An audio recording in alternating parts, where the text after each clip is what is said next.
తర్వాత మన పిల్లలు ఓన్లీ ఫిజికల్ హెల్త్ ఫిజియలాజికల్ హెల్తే కాదు, అన్ని వర్షన్స్ లో మన పిల్లలు బెస్ట్ వర్షన్ గా ఉండాలి అంటే అది ప్రతి ఇంట్లో ఉన్న పిల్లలు బెస్ట్ వర్షన్ లో ఉండాలి. అలా ఉండాలి అంటే ఏంటి, ఏ విషయం మనం ఫోకస్ చేయాలో చూద్దాం. Okay, so 1 second.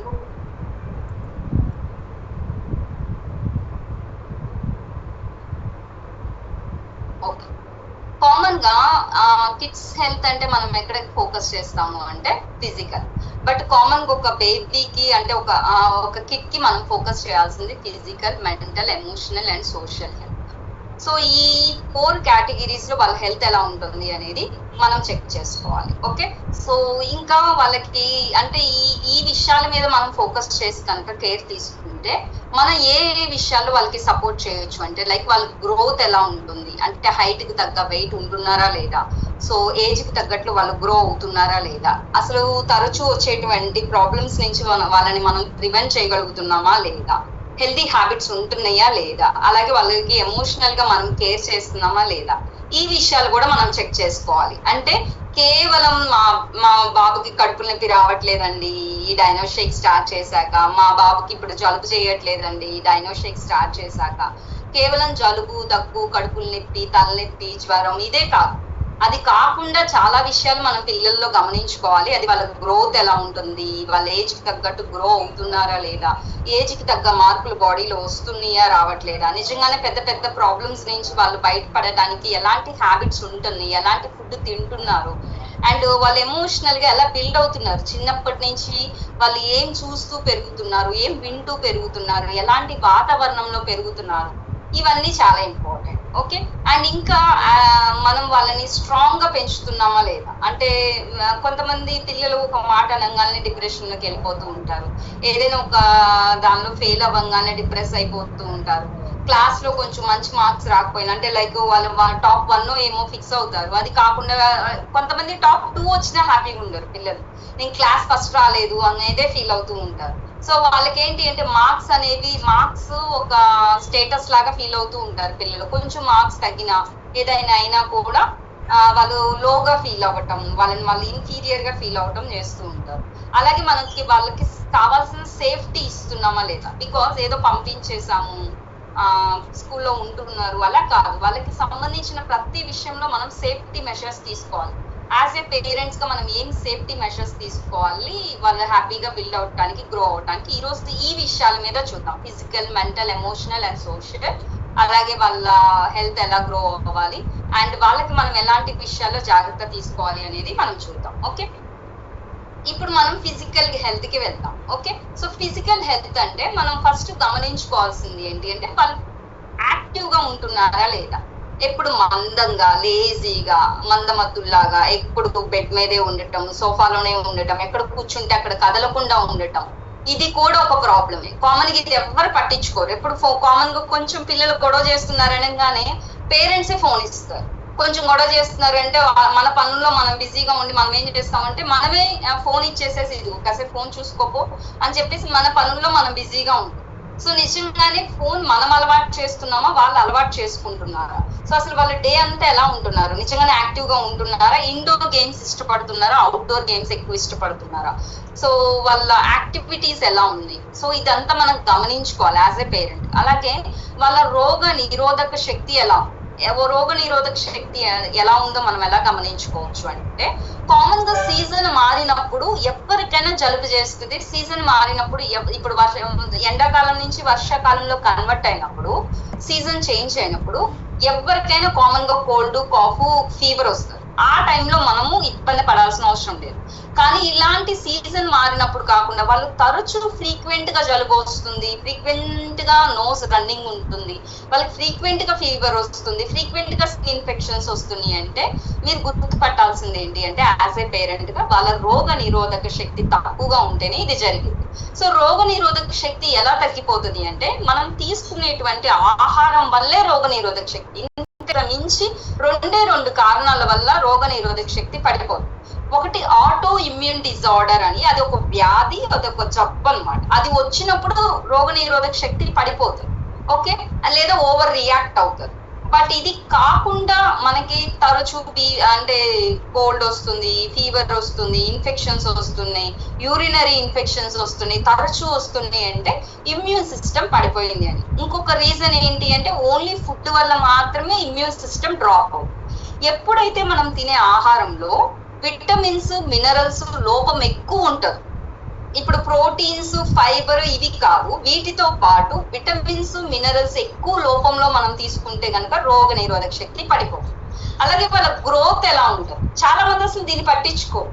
వాళ్ళు నిజంగానే వాళ్ళ ఏజ్ హైట్ ఎవ్రీ 3 months కి 6 months కి మనం హైట్ చెక్, అసలు ఎవ్రీ 3 months కి అసలు ఎవ్రీ మంత్ చెక్ చేసుకుంటే బెటర్ మన పిల్లలకి. ఎవ్రీ మంత్ కంపల్సరీ పిల్లల హైట్ మనం చెక్ చేసుకోవాలి. హైట్ కు తగ్గ గ్రోత్ మనం వాళ్ళకి అయ్యేలాగా మనం సపోర్ట్ చేయాలి. ఎందుకంటే కామన్ గా లేడీస్ కి అయితే లైక్ 15 years అండ్ జెంట్స్ కి అయితే 18 years. ఈ 15-18 years లోపల పెరిగే హైటే అది ఇంకా ఫ్యూచర్ ని డిసైడ్ చేస్తుంది. వీళ్ళు షార్టా, టాలా, లేకపోతే మోడరేటా అనేది డిసైడ్ అయ్యేది ఏంటి అంటే 18 years లోపు చేసే యాక్టివిటీస్. సో మనం ఈ 18 years లోపు పిల్లలకి ఎలాంటి యాక్టివిటీస్ అంటే like hanging activities, jumping activities మనం ఎక్కువ చెప్పాలి. ఇంట్లో నువ్వు దేనికైనా వేలాడు అంటే వేలాడు, లేదా పోనీ జంప్ చేయి అంటే చెయ్యరు, కానీ మనమే ప్లాన్ చేయాలి. ఎలా ప్లాన్ చేయాలంటే మీరు చూడండి కావాలంటే ఇప్పుడు పేరెంట్స్ చాలా కేర్ తీసుకుంటున్నారు. ఎందుకంటే ఇప్పుడు బాస్కెట్ బాల్ అని, వాలీబాల్ అని, షటిల్ అని మీరు గమనిస్తే ఎక్కువ యాక్టివిటీస్ లో పిల్లల్ని పెడుతున్నాం. సో అలా మనం వాళ్ళ హైట్ కి తగ్గట్టు గ్రో అవుతున్నారో లేదో చెక్ చేసుకుంటూ కొన్ని ఫిజికల్ యాక్టివిటీస్ ని మనం యాడ్ చేయాలి. బాస్కెట్ బాల్ లో జాయిన్ చేయటం, ఒక కోచ్ దగ్గర పెట్టేస్తే వాళ్ళు రోజు జంపింగ్ చేస్తూనే ఉంటారు. ఆటోమేటిక్ గా మన పిల్లలు మంచి హైట్ పెరుగుతారు. ఎప్పుడైతే మన పిల్లలు బిలో 18 years ఉన్నప్పుడు ఎక్కువ స్పోర్ట్స్ లో ఉంటారో, స్పోర్ట్స్ లో ఉండే పిల్లలు బాగా ఎదుగుతారు. అది ఆడపిల్లలైనా మగ పిల్లలైనా స్పోర్ట్స్ లో ఉన్న పిల్లలు మంచి హైట్ అంటే ఏజ్ కి తగ్గ హైట్ వాళ్ళు ఖచ్చితంగా ఎదుగుతారు. ఓకే, సో అందుకని మన పిల్లల్ని మనం స్పోర్ట్స్ కి ఎంకరేజ్ చేయాలి. ఇండోర్ స్పోర్ట్స్ కాదు, outdoor sports. Okay, and mental health ఎలా ఉంది. So this is very very important. మన ఫిజికల్ హెల్త్ కూడా సమ్ టైమ్స్ పిల్లల యొక్క మెంటల్ హెల్త్ మీద డిపెండ్ అవుతుంది. సో వాళ్ళకి చిన్నప్పటి నుంచే కాన్ఫిడెన్స్ ని బిల్డ్ చేయాలి. తప్పుని తప్పు అని చెప్పగలిగేలా ఉండాలి, నిజాన్ని నిజము అని చెప్పగలిగేలా ఉండాలి.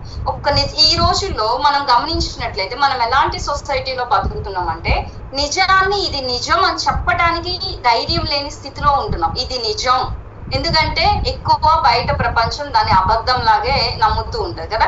సో ఈవెన్ ట్రూత్ ని అనౌన్స్ చేయలేనటువంటి సొసైటీలో మీరైనా నేనైనా నా పిల్లలైనా బ్రతుకుతున్నారు. సో వాళ్ళకి ఏం చేయాలి అంటే చిన్నప్పటి నుంచి కాన్ఫిడెన్స్ బిల్డ్ చేయాలి. ప్రతి వర్డ్ లో కానీ, లేకపోతే సొసైటీలో కానీ, పీపుల్ లో కానీ, సిచ్యువేషన్ ని కానీ వాళ్ళకి కాన్ఫిడెన్స్ మనం బిల్డ్ చేయాలి. ఎలా అంటే మీరు గమనించినట్లయితే చెలిహెచ్ జరిగే టైంలో అవి సార్ ఒక ఫ్రీక్వెంట్ గా ఒక వర్డ్ యూజ్ చేసేవాళ్ళు. అది చాలా చిన్న వర్డే, బట్ ఇట్ ఈస్ రియల్లీ చెప్తున్నాను. అదే వర్డ్ ప్రతి స్కూల్లో కనుక ఇంప్లిమెంట్ చేయగలిగితే it will create a drastic difference. ఎలా అంటే ఇప్పుడు కొన్ని కాంపిటీషన్స్ పెట్టేవాళ్ళు, పెట్టి అందులో విన్ అయితే ఓకే, సో విన్ అయితే ఓకే అండ్ వెరీ హ్యాపీ. ఒకవేళ విన్ కాకపోతే అయినా ఓకే, అయినా హ్యాపీ. సో ఇది చాలా important. Winnowing is not the matter. Winnowing spirit అనేది అసలు మనం చిన్నప్పటి నుంచి పిల్లలకి పెట్టకూడదు. Only participation, learning spirit. So నేను పార్టిసిపేట్ చేశానా లేదా, నేను నా బెస్ట్ ఇచ్చానా లేదా అని పిల్లలు చూడాలి, కానీ విన్నింగ్ స్పిరిట్ మనం చిన్నప్పటి నుంచి పెట్టకూడదు. ఓకే, సో ఈ కాన్ఫిడెన్స్ ని మనం బిల్డ్ చేయాలి. ఎనీథింగ్ ఈజ్ ఓకే మా అనేది మనం చిన్నప్పటి నుంచి పిల్లలకి చెప్పగలిగితేనే, మనం ఇంప్లిమెంట్ చేయగలిగితేనే సపోర్ట్ అవుతుంది. ఓకేనా. అండ్ స్ట్రెస్ హ్యాండ్లింగ్ చాలా చాలా ఇంపార్టెంట్. పిల్లలు చిన్న చిన్న మార్క్స్ దగ్గర మనం చాలా మంది చూసుంటాం. ఎంసెట్ ఇప్పుడు కొంచెం తగ్గింది, కానీ ఒకప్పుడు ఎంసెట్ రిజల్ట్స్ అంటే ఎన్ని సూసైడ్ వర్డ్స్ అంటే ఎన్ని సూసైడ్ న్యూస్లు వినాల్సి వస్తుందో అని ఒకప్పుడు పేరెంట్స్ చాలా భయపడేవారు. ఇప్పుడు కొంచెం పిల్లలు కొంచెం అప్డేట్ అయ్యారు. ఇప్పుడు కొంచెం పిల్లలు ఓకే, బట్ ఒక 2 years back, 3 years back EAMCET results వస్తున్నాయి అంటే చాలా సూసైడ్స్ వినేవాళ్ళు. ఎందుకు అంటే దాన్ని హ్యాండిల్ చేయటం వాళ్ళకి నేర్పించలేదు. ఒక్క మార్క్ అంటే ఎగ్జాంపుల్ ఎంసెట్ ఫెయిల్ అయితే లైఫ్ లో ఫెయిల్ అయినట్టు కాదు కదా. కానీ మనకి ఎడ్యుకేషన్ సిస్టమ్ ఏం నేర్పిస్తుంది అంటే ఓ ఈ సబ్జెక్ట్ నువ్వు ఫెయిల్ అయితే ఇంక యువర్ వరస్ట్, యువర్ వేస్ట్ అనేది ఒక ఎడ్యుకేషన్. అంటే ఒక చాప్టర్ లోనో, ఒక లెసన్ లోనో, ఒక ఎగ్జామ్ లోనో ఫెయిల్ అయితే లైఫ్ లో ఫెయిల్ అయినట్టు కాదు. ఇది మనం పిల్లలకి నేర్పించాలి. ఎంత వస్తే అంత ఓకే మా, జస్ట్ నాలెడ్జ్ కి నేర్చుకో, ఎంత వస్తే అంత ఓకే, ఏ ర్యాంక్ వచ్చినా ఓకే, ఎంత మార్క్స్ వచ్చినా ఓకే. ఇట్లా స్ట్రెస్ హ్యాండిల్ చేయడం మనం చిన్నప్పటి నుంచి మన పేరెంట్స్ మనం సారీ మన పిల్లలకి మనం చెప్పుకోవాలి. సో స్కూల్ ఎడ్యుకేషన్ సిస్టమ్ ని మనం మార్చలేము, వెళ్ళి టీచర్స్ ని మనం మార్చుంటేని ఇలా చెప్పొద్దు అని మనం చేయలేము, బట్ మన పిల్లలకి మనం చెప్పుకోగలం. ఓకేనా? And social health, this is very very important. ఎందుకంటే ఎలాంటి అసోసియేషన్ లో మన పిల్లలు పెరుగుతున్నారో రేపు సొసైటీలో వాళ్ళు అదే అవుతారు, అదే రిఫ్లెక్ట్ చేస్తారు. సో సొసైటీలో చూడండి వాళ్ళు ఎలాంటి ఫ్రెండ్స్ ఉంటున్నారు వాళ్ళ చుట్టూ, అది like below 5 years, below 6 years, below 10 years వరకు ఓకే యాక్సెప్టబుల్. కానీ 10 years తర్వాత మన పిల్లల యొక్క అసోసియేషన్ ని మనం చెక్ చేయాలి. ఎలాంటి పిల్లలతో మన పిల్లలు అసోసియేట్ అవుతున్నారు, తరచు బూతులు మాట్లాడే పిల్లలతో ఉంటున్నారా, పేరెంట్స్ కి డిస్రెస్పెక్ట్ గా ఉండే పిల్లలతో ఉంటున్నారా. ఒక్కొక్కసారి తప్పుగా అనుకోకండి, మగ పిల్లలు చిన్న పిల్లల నుంచే సిగరెట్స్ తాగుతూ ఉంటారు, చిన్న పిల్లల నుంచి అఫైర్స్ ఉంటాయి, చిన్న పిల్లల నుంచే చాలా డిఫరెంట్ థింగ్స్ వాళ్ళు సోషల్ మీడియాలో చూస్తూ ఉంటారు. అలాంటి పిల్లలు ఉన్నారు అని మనకు తెలిసినప్పుడు, అలాంటి పిల్లలతో మన పిల్లలు ఉన్నారు అన్నప్పుడు అది మనం కట్ చేయటం ఇది మన రెస్పాన్సిబిలిటీ. సో వాళ్ళు ఎలాంటి కమ్యూనికేషన్స్ అండ్ ఫ్రెండ్షిప్స్ లో ఉన్నారు అనేది చెక్ చేయాలి. అండ్ కంపల్సరీ ఇది ఏమి వాళ్ళని స్పై చేసినట్లు కాదు. మన ఇంట్లో కనుక 18 years బిలో పిల్లలు, 18 years అబోవ్ వాళ్ళని మనం టచ్ చేయకూడదు అండ్ క్వశ్చన్ చేయకూడదు, జడ్జ్ చేయకూడదు. బట్ 18 years బిలో పిల్లలు ఉన్నారు అంటే వాళ్ళ సోషల్ మీడియాలో ఎక్కడ టైం స్పెండ్ చేస్తున్నారు, ఎలాంటి వీడియోస్ చూస్తున్నారు అనేది హిస్టరీలో మనం చెక్ చేసుకోవాలి ఒకసారి. వాళ్ళు తరచూ ఎలాంటి వీడియోస్ చూస్తున్నారు, పిల్లలు ఏం నేర్చుకుంటున్నారని మీరు ఒక్కసారి చూసి ఒక్కసారి గద్దించారు అనుకోండి, భయం ఏర్పడుతుంది మళ్ళీ ఆ సోషల్ మీడియాలోకి అలాంటి వీడియోస్ కి వెళ్ళటానికి. మీరు చిన్నప్పటి నుంచి ఇది చేయగలిగితేనే రేపు పెద్ద అయినాక దాన్ని ఆపగలం. సో పెద్ద అయిపోయినాక ఇలా చేయకూడదు అలా చేయకూడదు అంటే నిజం చెప్తున్నాను, చెవుటోడి చెవు ముందు శంఖం ఊదినట్టే. వాళ్ళని మార్చడం మన వల్ల కాదు, మనం ఎంత చేసినా. అందుకని 18 years below is very important. ఓకేనా? And spiritual health. సో నిజం చెప్తున్నాను, it's the foundation of the life. ఎవరైనా సరే, అది పిల్లలైనా పెద్దలైనా సరే, ఎవరైనా సరే, ఎవరి స్పిరిచువల్ హెల్త్ హెల్దీగా ఉంటుందో, ఎవరైతే దేవుణ్ణి, మీరు ఎవరినైనా నమ్మండి, మీరు గుడికి వెళ్తారా, చర్చ్కి వెళ్తారా, మసీద్కి వెళ్తారా, it's not the matter. It's only the thing, మీకు ఫెయిత్ ఉందా లేదా, దేవుడు అంటే భయం ఉందా లేదా. ఆ భయంలో మీ ఫస్ట్ అది నాకు ఉండాలి. ఉదాహరణ, నేను ప్రేయర్స్ చేయకుండా, నేను బైబిల్ రీడ్ చేయకుండా, నేను దేవుణ్ణిలో ఉండకుండా, నేను సండేస్ చర్చ్ అటెండ్ అవ్వకుండా నా పిల్లలకి చెప్పే రైట్స్ నాకు లేవు. So first as a parent నేను స్పిరిచువల్ లైఫ్ ని నేను చూపించాలి. స్పిరిచువల్ లైఫ్ అనేది చెప్తే కాదు, చూపిస్తే డూప్లికేట్ అవుతుంది. అండ్ చూపిస్తే కాదు, ఎందుకంటే కొంతమంది చూపించే వాళ్ళు కూడా ఉన్నారు, బాగా చూపిస్తారు. ఎంత బాగా చూపిస్తారు అంటే గుడికి తరచూ వెళ్తారు, బట్ దాని వెనక ఏముందో తెలియదు, కొంత డిఫరెంట్ బిహేవియర్ ఉంటుంది. తరచూ ప్రేయర్స్ చేస్తారు, బట్ దాని వెనక డిఫరెంట్ లైఫ్ ఉంటుంది, అది కాదు. సో మనం ఫీల్ అవుతూ, ఎక్స్పీరియన్స్ అవుతూ, చూపిస్తూ మనం డూప్లికేట్ చేయించాలి. స్పిరిచువల్ లైఫ్ అనేది చెప్తే అవ్వదు, ఇది మనం చూపించి పాటిస్తేనే అవుతుంది, ఎక్స్పీరియన్స్ అయితేనే అవుతుంది. అండ్ ఇంకోటి, ఓన్లీ స్పిరిచువల్ లైఫ్ అంటే ఓన్లీ గాడ్ వర్షిప్పే కాదు. స్పిరిచువల్ లైఫ్ లో how we give the respect to the other, అంటే అదర్ హ్యూమన్ బీయింగ్ ని మనం ఎలా ట్రీట్ చేస్తున్నాం, ఇదంతా మన పిల్లలు డూప్లికేట్ చేస్తారు. అంటే ఇప్పుడు నా ఇంట్లో ఉన్న మా అత్తయ్య మావయ్యతో నేను ఎలా మాట్లాడుతున్నాను, సింగులర్ యూజ్ చేస్తున్నానా, రెస్పెక్ట్ ఇస్తున్నానా లేదా, వాళ్ళ నీడ్స్ పట్టించుకుంటున్నానా లేదా, ఇట్స్ వెరీ ఇంపార్టెంట్. మా అత్తయ్య మావయ్యకి నేను ఇచ్చే రెస్పెక్ట్ రేపు నా పిల్లలు డూప్లికేట్ చేస్తారు, ఖచ్చితంగా డూప్లికేట్ చేస్తారు. కాబట్టి ఎల్డర్ పీపుల్ ని ఫస్ట్ మనం హ్యాండిల్ చేయాలి, మనం గ్రాటిట్యూడ్ చూపించాలి. ఎవరైనా మనకు ఒక మంచి చెప్తే మన పిల్లల ముందే కంపల్సరీ మనం వాళ్ళకి థ్యాంక్ యూ చెప్పాలి, అది పిల్లలు డూప్లికేట్ చేస్తారు. సో గ్రాటిట్యూడ్ మనం చేసి నేర్పించాలి.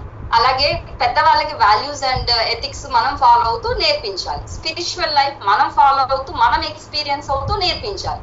ఇవి చెప్తే జరిగేవి కాదు. ఓకేనా? అండ్ ఎన్విరాన్మెంటల్ హెల్త్ అంటే ఇదేంటి అంటే, ఇల్లంతా గలీజ్ గా ఉంచుకొని మనం ఇల్లు క్లీన్ చేయకుండా, లేడీస్ గా కానీ లేదా జెంట్స్, అంటే ఇల్లు క్లీనింగ్ అంటే it's not a part of only ladies.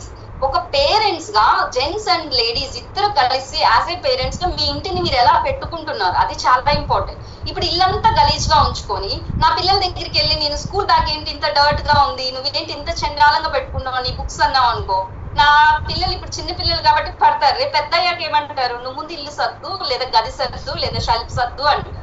So it's very important. First మనం క్లీన్ గా ఉంచుకోవాలి హౌస్ ని, తర్వాత పిల్లలకి చెప్పాలి. ఓకే, ఎప్పుడైనా పిల్లలకి చెప్పేటప్పుడు ఫస్ట్ చెక్ చేసుకోండి, అది అంటే 100% పర్ఫెక్ట్ అవసరం లేదు, కనీసం అటెంప్ట్స్ అయినా పెడుతున్నానా లేదా నేను ఇల్లు క్లీన్ గా ఉంచుకోవడానికి, నా బెడ్ క్లీన్ గా ఉంచుకోవడానికి, ఇలా పిల్లలకి నేర్పించాలి నిద్ర లెగవగానే. అందుకే నేను జెన్హెచ్ లో నేను చాలా హ్యాబిట్స్ ఇచ్చాం, లైక్ లెగవగానే బెడ్ క్లీన్ చేసుకోవాలి, మీ బెడ్షీట్ మీరు మడతేసుకోవాలి. సో ఇలాంటివన్నీ మేము ఎందుకు చెప్పామంటే హైజీన్ అనేది చిన్నప్పటి నుంచి అలవాటు ఉంటేనే అవుతుంది. ఒక మనిషి 20 ఏళ్ళు 30 ఏళ్ళు వచ్చాక ఇప్పుడు నేను హైజీన్ గా ఉంటానంటే అది అయ్యేది కాదు. ఏంటి అంటే అది చిన్నప్పటి నుంచి రావాలి. ఇల్లు క్లీన్ పెట్టుకోవాలి, ఆర్గనైజ్డ్ గా ఉంచుకోవాలి, నేను కుకింగ్ చెయ్యాలి, నా వల్ల నేను వండి పెట్టుకోవాలి, ఇవన్నీ చిన్నప్పటి నుంచి ఉంటేనే అవుతుంది. నా పనులు నేను చేసుకోవాలి అనే బాధ్యత మనం నేర్పించాలి. ఓకేనా? సో అలాగే ఎలాంటి పొల్యూషన్ ఎక్కువ ఉంటున్నారో కూడా చూసుకోవాలి. లైక్ స్మోకింగ్ జోన్ లో పిల్లలు ఉండకూడదని చెప్పాలి. ఎక్కువ మంది సిగరెట్ తాగే దగ్గర వాళ్ళకి తాగొద్దు అని మనం చెప్పకూడదు, తాగే ఏరియాలో మనం ఉండకుండా పక్కకు వచ్చేయాలి. సో ఇలాంటి పొల్యూటెడ్ ఏరియాలో మన పిల్లలు తిరగకుండా మనం జాగ్రత్త పడాలి. అలాగే కొన్ని ఏరియాస్ లో ఫ్యాక్టరీస్ ఉంటాయి. సో ఫ్యాక్టరీస్ నుంచి వచ్చే గాలి వస్తూ ఉంటది కదా, అలాంటి ఏరియాలో వెళ్ళి, అలాంటి ఓపెన్ ప్లేస్ లో వెళ్ళి పిల్లలు చాలా మంది క్రికెట్ ఆడుతూ ఉంటారు. అలాంటి ఏరియాస్ లోకి వెళ్లకుండా మీరు జాగ్రత్త తీసుకోండి. క్రికెట్ ఆడొచ్చు, బట్ అలాంటి స్మోకీ ఏరియాలోకి తరచూ పిల్లల్ని పంపించకూడదు, ఎందుకంటే ఎన్విరాన్మెంటల్ వైజ్ గా కూడా కొన్ని హెల్త్ డ్యామేజెస్ జరుగుతాయి. ఓకేనా? సో ఇంతవరకు మీకు ఓకేనా? అందరూ వింటున్నారా? కనెక్ట్ అయ్యి ఉన్నారా? ఎవరు ఏం చెప్పట్లేదు, కనెక్ట్ అయ్యే ఉన్నారా? Okay, so this is very important. ఈ విషయాల మీద మనం ఫోకస్ చేద్దాం. Next one second. So next is వాళ్ళు ఎలాంటి వాతావరణం, ఇది వెరీ ఇంపార్టెంట్. తప్పుగా అనుకోకుండా ఏరియా బట్టి మనం ఫేస్ చేసే ప్రాబ్లమ్స్. లైక్ ఎక్కువగా మనం సిటీస్ లో చూసుకున్నాం అనుకోండి, సిటీస్ లో పీపుల్ అండ్ పిల్లల లైఫ్ ఎలా ఉంటుంది అంటే స్క్రీన్ టైం ఎక్కువ స్పెండ్ చేస్తారు, ఎందుకంటే ఆడుకోవడానికి ఓపెన్ ఏరియా ఉండదు. ఎక్కువగా మనం అపార్ట్మెంట్స్ లో క్లోజ్డ్ ఏరియాస్ లో ఉంటూ ఉంటాం, ఫిజికల్ యాక్టివిటీ ఉండదు అండ్ పొల్యూషన్ ప్రాబ్లం ఉండదు.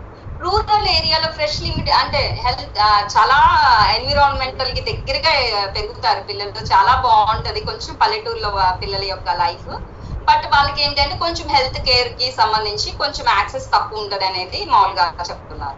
అండ్ స్లమ్, ఇక్కడైతే శానిటేషన్ సరిగ్గా ఉండదు, అంటే హైజీన్నెస్ ఉండదు, క్లెన్సీనెస్ ఉండదు, వాళ్ళు తరచూ జబ్బును పడేటువంటి సూచనలు ఎక్కువగా ఉంటాయి. ఓకే, అండ్ అపార్ట్మెంట్ లైఫ్ మీకు చెప్పనవసరం లేదు, మనం పీల్చి వదిలిన గాలినే మళ్ళీ మనం పీల్చి బతికేటువంటి లైఫ్. అది తప్పుగా అనుకోకండి, మనం పీల్చి వదిలిన గాలిని మళ్ళీ పీల్చుకొని బతికే లైఫ్ అపార్ట్మెంట్ లైఫ్. ఓకే, ఎందుకంటే ఆల్రెడీ అపార్ట్మెంటే క్లోజ్డ్, మళ్ళీ మనం Windows close, room door close, AC వేసుకుంటాం, మనం పీల్చి మనమే వదులుతూ ఉంటాం, అక్కడక్కడే ఉంటూ ఉంటాం, అదే గాచి పీల్చి బతికేస్తూ ఉంటాం.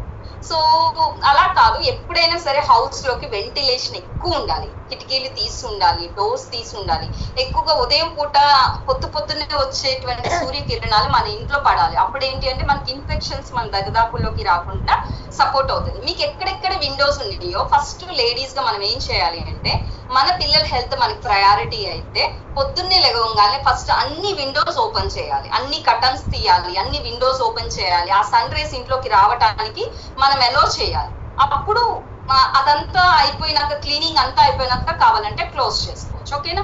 ఇది రిగార్డింగ్ ఎలాంటి ఎన్విరాన్మెంటల్. ఓకే, అండ్ కామన్ గా మన పిల్లలు ఫేస్ చేసేటువంటి ప్రాబ్లమ్స్ ఏంటి, మీరు ఎంత సర్వే చేసినా మాక్సిమం ఇందులోనే ఉంటుంది. Like cold and cough, fever, digestive infection problems like కడుపు నొప్పి రావటం, మోషన్ అవ్వకపోవటం, లేదా ఎక్కువ మోషన్స్ అవ్వటం, డయేరియా లాగా. కొంతమంది పిల్లలకి ఏంటంటే ఇలా తినగానే ఇలా బాత్రూమ్ పరిగెత్తేస్తూ ఉంటారు, దాన్నే అమీబియాసిస్ అంటాం. అండ్ తరచూ వాళ్ళకి వచ్చేటువంటి ప్రాబ్లం ఏంటి అంటే రెస్పిరేటరీ ప్రాబ్లమ్స్, అంటే వాళ్ళకి లంగ్స్ కి రిలేటెడ్ కొన్ని ప్రాబ్లమ్స్ ఉంటాయి. ఎక్కువ ఆస్తమా వచ్చే ఛాన్సెస్ కూడా ఉంటది, ఎందుకంటే వాళ్ళు ఎక్కువ డస్టీ ఏరియాలో ఉంటారు కాబట్టి పిల్లలకి మనం అది కూడా మనం జాగ్రత్తగా చెక్ చేసుకుంటూ ఉండాలి. ఇలాంటి పిల్లలు కూడా ఉంటారు. అండ్ మాల్ న్యూట్రిషన్, ఖచ్చితంగా ఇది 100% మనం యాక్సెప్ట్ చేయాలి. మనం ఈ రోజు మన పిల్లలు తింటున్న ఆహారంలో ఈ రోజు న్యూట్రిషనే లేదు కాబట్టి మన పిల్లలు అందరూ కూడా మాల్ న్యూట్రిషన్ లోనే ఉన్నారు. ఈ రోజు మాల్ న్యూట్రిషన్ లో ఉన్న పిల్లలు రేపు ఖచ్చితంగా ఒబేసిటీలో ఉంటారు. రేపు అంటే ఇప్పుడు నా పాపకి 5 years, ఎగ్జాంపుల్ 6 years అనుకుందాం. సో రేపు 7 years వచ్చేసరికి నా పాప ఒబేసిటీ అవుతుందని కాదు, లేదా 8 years వచ్చినప్పుడు నా పాప ఒబేసిటీ అవుతుందని కాదు. ఈ రోజు ఉండే మాల్ న్యూట్రిషన్ వల్ల రేపు ఫ్యూచర్ లో 18 years కి కానీ 19 years కానీ లేదా మ్యారేజ్ అయినా కూడా ఎప్పుడైనా నా బేబీ ఒబేసిటీలోకి వెళ్ళొచ్చు. ఎందుకు? చిన్నప్పటి నుంచి నేను పోషక ఆహార లోపంతోనే పెంచుతున్నాను కాబట్టి దాని కాన్సిక్వెన్సెస్ ఏదో ఒక ఏజ్ లో నా బేబీ పే చేయాల్సిందే.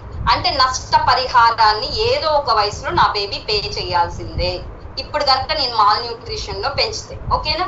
అలాగే డెంటల్ ప్రాబ్లమ్స్, పళ్ళు పుచ్చటం అనేది పిల్లలకి very common. Because the reason is candies, ఎక్కువ స్వీట్స్ అండ్ క్యాండీస్ ఎక్కువ తింటూ ఉంటారు. లైక్ కేక్స్, ఇట్లాంటి జంక్ ఫుడ్స్ అని, కూల్ కేక్స్ ఇట్లాంటివన్నీ తింటూ ఉంటారు కాబట్టి వాళ్ళకి తరచు ఇన్ఫెక్షన్ అనేది ఉంటుంది. Okay. And stress and anxiety common గా ఇది మనం ఆల్రెడీ ఇందాక చెప్పుకున్నాము. అండ్ స్కిన్ ర్యాషెస్, ఇవన్నీ కామన్ గా మన పిల్లలు తరచూ ఫేస్ చేస్తారు. And skin infections the reality ఏంటంటే మనం ఓపెన్ గానే చూస్తాం. బట్ యాజ్ ఏ పేరెంట్ గా మీ పిల్లలు కనుక ఒకవేళ 10 years బిలో అయితే మీరు ఇంటర్నల్ గా కూడా ఏమైనా ఇన్ఫెక్షన్స్ ఉంటాయి అనేది యాజ్ ఏ పేరెంట్ గా మీరు రెగ్యులర్ గా చెక్ చేయాలి. ఓకే. సో ఎందుకంటే వాళ్ళు వాష్ ఎలా చేస్తుంటారో తెలియదు. ఒకవేళ వాళ్ళు సరిగ్గా వాష్ చేసుకోకపోతే ఆ ఏరియాలో వాళ్ళకి ఇన్ఫెక్షన్స్ రావచ్చు. అది రేపు పెద్ద పెద్ద కాంప్లికేషన్స్ కి దారి తీయొచ్చు. కాబట్టి మదర్ గా 10 years బిలో ఉన్న వాళ్ళకి మీరు వీక్లీ వన్స్ ఇంటర్నల్ పార్ట్స్ మీరు చెక్ చేసుకోవాలి, వాళ్ళు క్లీన్ చేసుకుంటున్నారా లేదా, అది male or female. Okay. And ఎలాంటి ఫుడ్స్ మన పిల్లలకి ఇవ్వాలి, ఇట్స్ వెరీ వెరీ ఇంపార్టెంట్. ప్రతిరోజు ఆహారంలో ఇవి ఉండేలాగా, ఇవి డైలీ నీడ్స్. ఇది వారానికి ఒకసారి మా పిల్లలకి నేను డ్రై ఫ్రూట్స్ పెడతానండి, వారానికి ఒకసారి మళ్ళీ స్ట్రాబెర్రీస్ తెస్తానండి, వీక్లీ వన్స్ మా బేబీకి డ్రాగన్ ఫ్రూట్ పెడతానండి మంచిదని, ఇట్లా కాదు. సో వీక్లీ వన్స్ జరిగేటువంటి షెడ్యూల్ గురించి, వీక్లీ వన్స్ జరిగే యాక్షన్ గురించి నేను చెప్పట్లేదు. బట్ రెగ్యులర్ గా ఒక పేరెంట్ గా మనం ఏమి ఫుడ్స్ డైలీ వెళ్ళాలో చూసుకోండి. మన పిల్లలు డైలీ వాళ్ళ బోన్స్ స్ట్రాంగ్ ఉండాలి అంటే డైలీ వాళ్ళు పెరుగు తినాలి, డైలీ వాళ్ళు మిల్క్ తీసుకోవాలి. మిల్క్ అలా ఉంది కదా, ఇలా ఉంది కదా, పెస్టిసైడ్స్ ఇస్తున్నారు కదా, ఆఫ్ కోర్స్ ఇవన్నీ ఉన్నాయి. But we can't do anything. అవి తీసుకుంటూనే మనం న్యూట్రిషన్ సపోర్ట్ తీసుకోవాలి. అంతేగాని బేసిక్ ఫుడ్ ని ఆపేసి ఓన్లీ నేను డైనర్ షేక్ తాగుతాను కాదు. ఆ డైనర్ షేక్ కి కంపల్సరీ మీరు కంబైన్ చేయాల్సింది ఏంటి అంటే మిల్క్. మీరు మీ పిల్లలు కనుక 10 years బిలో అయితే మ్యాండేటరీగా మిల్క్ అండ్ పెరుగు కంపల్సరీ ప్లాన్ చేయండి. ఓకే. అండ్ వెజిటేబుల్స్ డైలీ ఉండాలి. చిన్నప్పటి నుంచే పిల్లలకి సలాడ్స్ తినటం నేర్పించండి. సలాడ్స్ మీన్స్ లైక్ పచ్చి క్యారెట్ తినటం, పచ్చి కీరా తినటం, పచ్చి టమాటో తినటం, ఇలా పచ్చి కూరగాయలు ఇలాంటివి తినటం మీరు చిన్నప్పటి నుంచే చేయాలి. అందుకని మీరు ఏం చేయాలంటే లంచ్ బాక్స్ లో కూడా ఒక చిన్న సలాడ్ బాక్స్ మీరు యాడ్ చేయాలి. అది మీరు చిన్నప్పటి నుంచి అలవాటు చేస్తే రేపు పెద్దయినాక వాళ్ళు సఫర్ అవ్వరు సలాడ్స్ తింటారు. లేదంటే ఇప్పుడు ఎలా ఫీల్ అవుతారో తెలుసా, చిన్నప్పటి నుంచేమో చెక్కలు, బజ్జీలు, పకోడీలు ఇలాంటి ఆయిల్లో ఉన్నటువంటి ఫుడ్స్ తిని తిని అలవాటయ్యి, అలాంటి జంక్ ఫుడ్స్ అలవాటయ్యి, క్యాండీస్ అలవాటయ్యి ఒక్కసారి పెద్దైన ఒబేసిటీలోకి వస్తారు. ఒబేసిటీ అయిన వాళ్ళు మమ్మల్ని తప్పించుకోగలరా? ఎందుకంటే మేము అడుగున ప్రతి చోట మేము ఉంటాం, వెల్నెస్ కోచెస్. మమ్మల్ని తప్పించుకోలేరు. ఏదో ఒక రోజు మేము మీ లైఫ్ లోకి వచ్చి మేము ఏం చెప్తామంటే అది ఇంకా మార్చండి, డైట్ మార్చండి అని చెప్పి మీకు లంచ్ లో అవి చెప్పి సలాడ్స్ తినండి అంటాం. సలాడ్స్ తినమనగానే స్టార్ట్, ఇంకా సలాడ్స్ పచ్చి కూరగాయల వద్దు మేడం, సారీ, జై హింద్ అంటారా లేదా? సో చాలా తక్కువగా ఫీల్ అవుతారు సలాడ్స్, వెజిటేబుల్స్, ఫ్రెష్ ఫ్రూట్స్ తినడం. సో చిన్నప్పటి నుంచి అలవాటు చేయండి, ఫ్రూట్స్ తినాలి మ్యాండేటరీ. సో అందుకనే జెన్హెచ్ ఏం చేసామంటే fruit of the day, everyday fruit తినమన్నప్పుడు ఎంత ముద్దుగా ఎంత చక్కగా తిన్నారు. కాబట్టి మా పిల్లలు మామిడికాయలు ఎక్కువ తిన్నారు, మన సమ్మర్ లో పెట్టాం కాబట్టి. So fruit of the day is very important. అయితే ఏదైతే చెప్తున్నామో అది మీరు డైలీ, మేము జెన్హెచ్ లో చేయాలి అని కాదు, మీరు డైలీ చేయాలి. లైక్ మీ పిల్లలకు ఒక క్యాలెండర్ ఇచ్చి డైలీ ఈ టాస్క్ కంప్లీట్ చేస్తే నీకు ఇన్ని మార్క్స్. సో హ్యాబిట్ కార్డ్ అనేది మీరు మెయింటైన్ చేయాలి. అలా మీరు వీక్లీ వన్స్ ఒక గిఫ్ట్ మీరు ఇవ్వాలి, మీరు ఒక రివార్డ్ ఇవ్వాలి. ఈ వారం అంతా ఇన్ని మార్క్స్ తెచ్చుకున్నందుకు, ఈ హ్యాబిట్స్ అన్ని చేసినందుకు, మార్నింగ్ బెడ్షీట్ మడతేసినందుకు, 2 times బ్రష్ చేసినందుకు, నువ్వు ఈరోజు సలాడ్ తిన్నందుకు, లేదా ఒక ఫ్రూట్ తిన్నందుకు, వాటర్ కంప్లీట్ చేసినందుకు, ఎక్సర్సైజ్ చేసినందుకు, హోంవర్క్ కంప్లీట్ చేసినందుకు, అండ్ చక్కగా కాసేపు మంచి టైం స్పెండ్ చేసినందుకు, ఇట్లా కొన్ని పెట్టుకొని మనం habit card as a parent గా మనమే డిజైన్ చేసుకొని మన పిల్లలకి వీక్లీ రివార్డ్స్ ఇవ్వాలి. ఓకేనా? సో అలాగే వాళ్ళు ఎగ్స్ తినాలి, అండ్ నట్స్ అండ్ సీడ్స్ తినాలి, అండ్ కుదిరితే డైలీ మీ పిల్లలకి హైడ్రేషన్ కి అయితే కోకోనట్ వాటర్ ప్లాన్ చేయండి లేదా ప్లాన్ చేయండి. ఓకేనా?